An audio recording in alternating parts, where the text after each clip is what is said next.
Uncle Dan. Uncle Doug has joined us today. We have formed a quorum.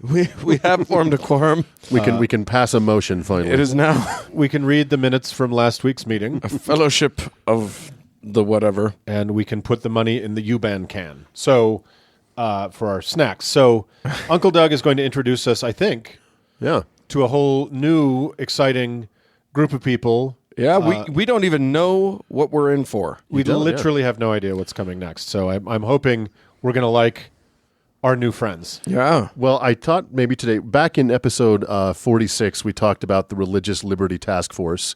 Yes. And in that discussion, there was a reference to the Native American Church. So I thought it would be fun to go revisit that and kind of dive a little deeper into the Native American Church and talk about what that is and meet them and get to know them. Okay. Why not? Yeah, Sure. They've been here this whole time. they have been, pretty much. The call's coming from inside the house. inside the continent. Yeah. The Native American Church, or NAC, a.k.a. Peyotism, or the Peyote religion, is a Native American religion practiced throughout North America, so all the way up to northern Canada, all the way down into southern Mexico. And it's known for its sacramental use of the entheogen peyote, which is a hallucinogenic cactus, which we'll talk a little bit about. Yeah. The religion itself is Just go out there and start chewing on cactuses until one gets you. Let's cut to the chase. Just eat the first cactus you see. When you are brought out of the medically induced coma, shoot us an email. Yeah. Well, and there's Tell us how it went. Yeah, exactly.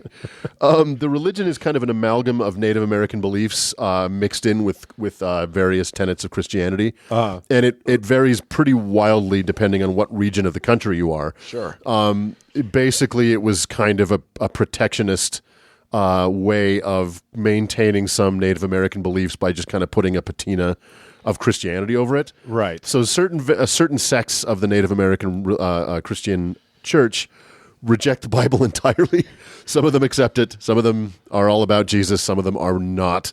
But all of them kind of practice their pre-Columbian beliefs, such as they still exist, with kind of the imprimatur of Christianity baked in. It's kind of funny because when I imagine this, all I can picture, like just from like the name and knowing that their big sacrament, in scare quotes, is peyote.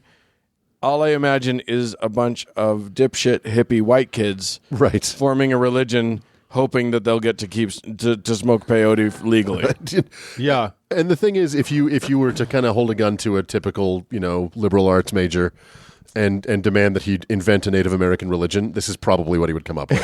You know what I mean? It's Right. It's kind of what you think it is. This is in your mind's eye. white suburban Rastafarians trying not to get arrested for for possession. Right. I mean, it is unbelievably, it is the biggest Native American religion practiced currently By actual Native Americans. Okay. And it's doesn't have like a clergy or a hierarchy or a pope or a Vatican City. It is whatever you want it to be.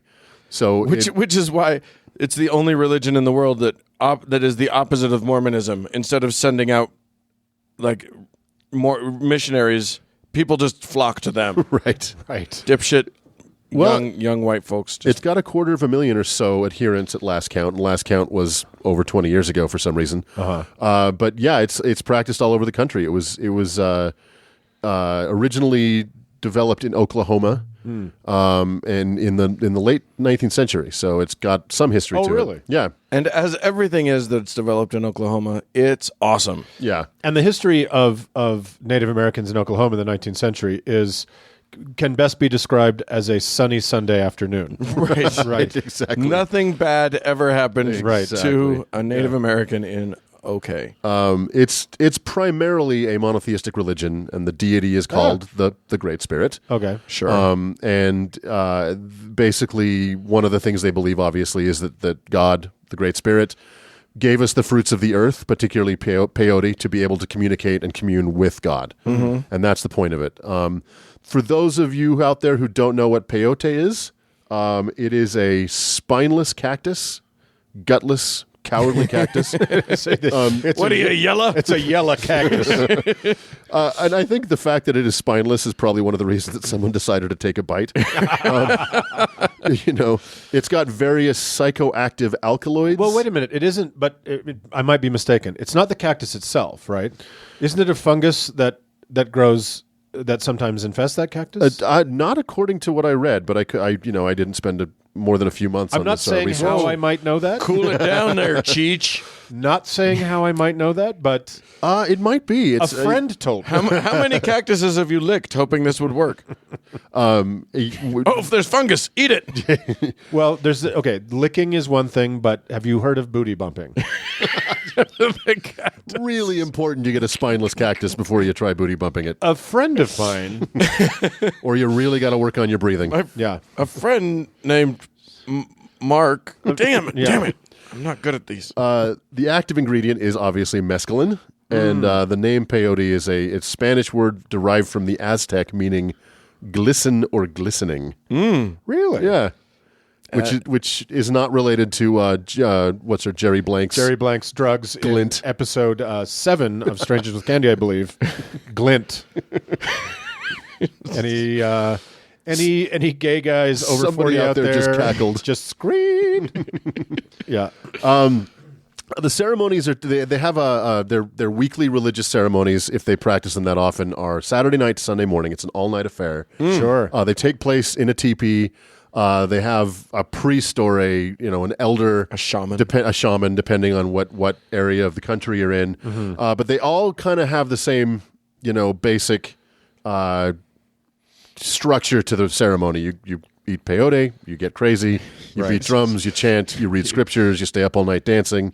You say a bunch of Jesus-y things and then you get fucked up. That's right. Yeah. The priest is called the roadman, which is kind of cool.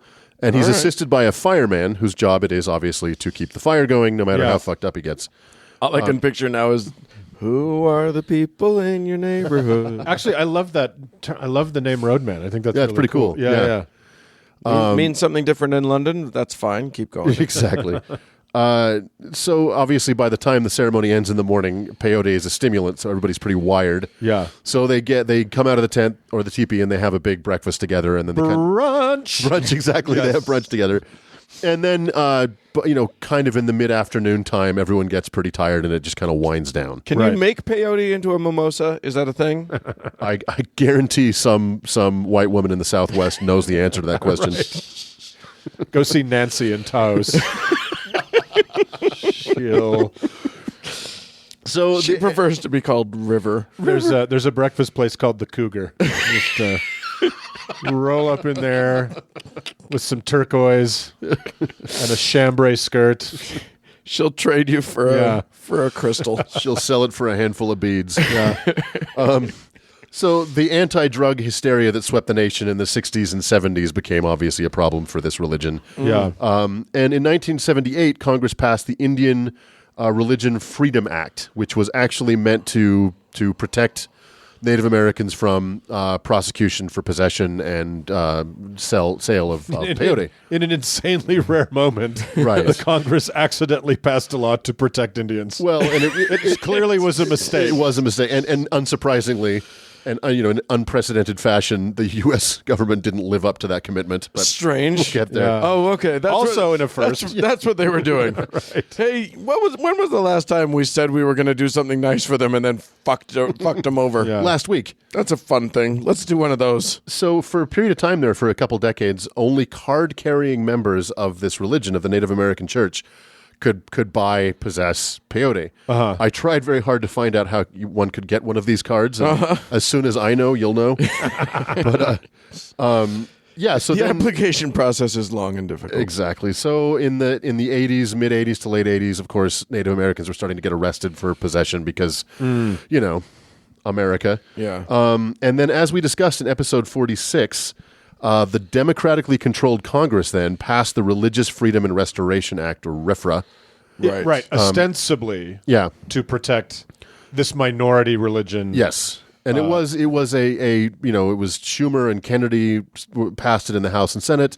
Clinton signed it really quickly into law, and it was kind of an attempt to triangulate the religious issue away from Republicans in that era. Worked like a charm. Yeah, worked like a charm. Such a beautiful piece of we've maneuvering. We've never had to think about it again. Right. The end. Yeah. No, and of course, as blowback seems to Religion be, in America is solved. Hooray! Yeah. blowback and unintended consequences seem to be the only through thread in American history. Right. This RIFRA has become a bludgeon in the hands of